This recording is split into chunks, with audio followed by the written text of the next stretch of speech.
Assalamualaikum warahmatullahi wabarakatuh. Saya Trianovianti, NIM C24170091. Saya mahasiswi dari Departemen Manajemen Sumber Daya Perairan, Fakultas Perikanan dan Ilmu Kelautan, Institut Pertanian Bogor. Saya di sini akan menjelaskan mengenai hasil analisis logam berat timbal PB dan tembaga CU pada Kijing Taiwan Anodonta wodiana. Langsung saja kita masuk ke pendahuluan. Kijing Taiwan merupakan salah satu komoditi kerang perairan air tawar yang memiliki nilai ekonomis yang cukup tinggi.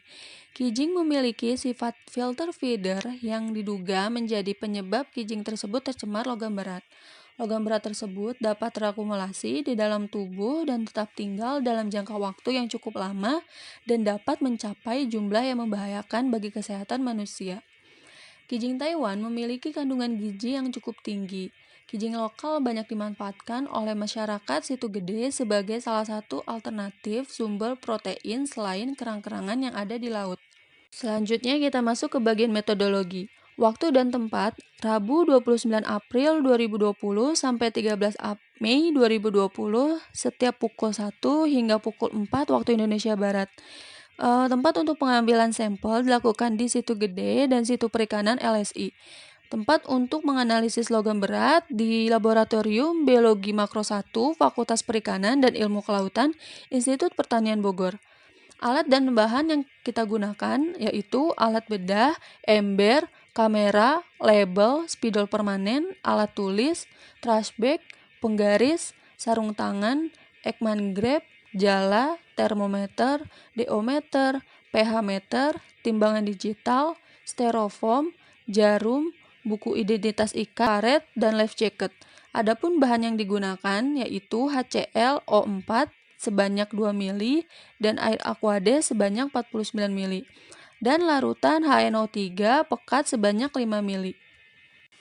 Selanjutnya kita masuk ke prosedur kerja lapang. Hal yang pertama kita lakukan yaitu penentuan titik sampling inlet, tengah, dan outlet, dan yang kedua yaitu pengambilan sampel sedimen menggunakan Ekman grab. Selanjutnya dilakukan pengukuran kualitas air seperti DO, pH, dan suhu. Lalu sampel kijing diambil menggunakan jala dan setelah itu kijing dipisahkan dan dibersihkan dari sedimen. Dan langkah yang terakhir yaitu lalu kijing dibedah untuk diambil bagian dagingnya saja. Selanjutnya kita masuk ke prosedur kerja analisis logam berat. Ada 2 tahapan yaitu tahapan preparasi dan tahapan digesti. Tahapan preparasi yang pertama kita memasukkan daging dan mantel kerang ke dalam cawan petri. Lalu kita masukkan ke oven. Lalu tunggu selama 24 jam dengan suhu 105 derajat Celcius. Yang kedua yaitu tahap digesti. Sampel yang sudah kita oven tadi kita timbang sebanyak 0,5 gram.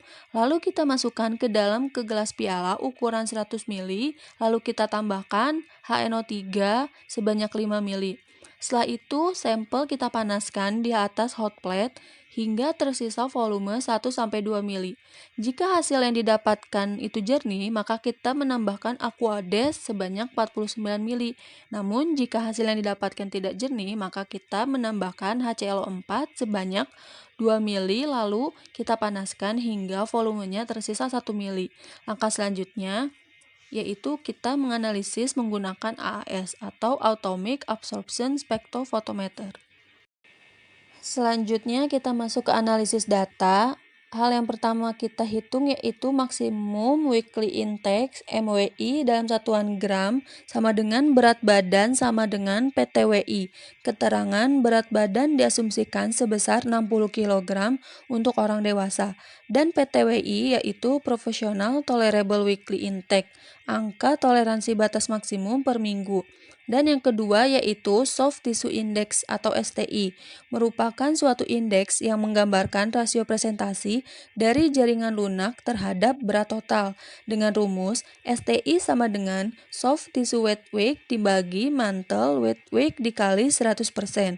Dan yang ketiga yaitu Body Condition Index atau BCI, merupakan suatu indeks yang menggambarkan tingkat kesehatan atau kemontokan dari suatu jenis kerang ataupun seafood dengan rumus BCI sama dengan berat total per panjang total. Dan yang terakhir yaitu Meat Yield atau MY merupakan suatu yang menggambarkan alat ukur ekosistem dari sisi ekologi pada kerang dan jenis moluska lainnya yang biasanya dieksploitasi secara komersil. Dengan rumus MY sama dengan width meat weight dibagi total length dikali 100%. Selanjutnya kita masuk ke hasil dan pembahasan. Bisa kita lihat tabel 1 jenis logam Pb, Cu, dan zinc dengan nilai PTWI masing-masing, dan tabel 2 yaitu hasil perbandingan Pu dan Cu. Berdasarkan tabel 2, nilai kandungan logam berat Pb terendah pada situ LSI sebesar minus 33,217 dan tertinggi terdapat pada situ gede sebesar 16,087. Namun berbeda jika dilihat nilai kadar Cu terendah pada situ gede sebesar 34,483 dan tertinggi berada di perairan situ LSI sebesar 41,97. Berdasarkan hasil nilai timbal pada situ LSI sebesar minus 33,217, dapat diartikan bahwa kadar logam berat timbal yang terdeteksi di bawah limit AAS dalam suatu proses penganalisisan kandungan logam berat timbal pada situ LSI. Dan asumsi lain diduga logam berat timbal ini masih di bawah ambang batas dan kondisi logam berat Pb masih dalam kondisi alamiah, sehingga sedikit masukan sumber kontaminan logam berat dalam situ LSI. Berdasarkan nilai Pb pada situ gede 16,087, hal ini diduga akibat banyaknya aktivitas di sekitar situ gede yang dapat menyumbang limbah logam berat Pb sekitar jalur transportasi, kegiatan antropogenik, dan kegiatan rumah tangga yang ada di sekitar situ gede.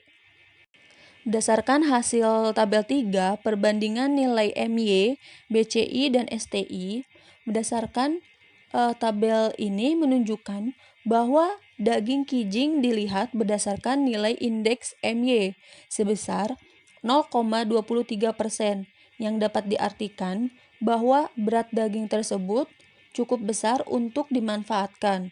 Dan untuk nilai BCI sendiri menggambarkan nilai kemontokan pada kijing Taiwan di situ perikanan LSI sebesar 0,56 dan di situ gede 0,57, cenderung memiliki ukuran yang relatif sama antar keduanya.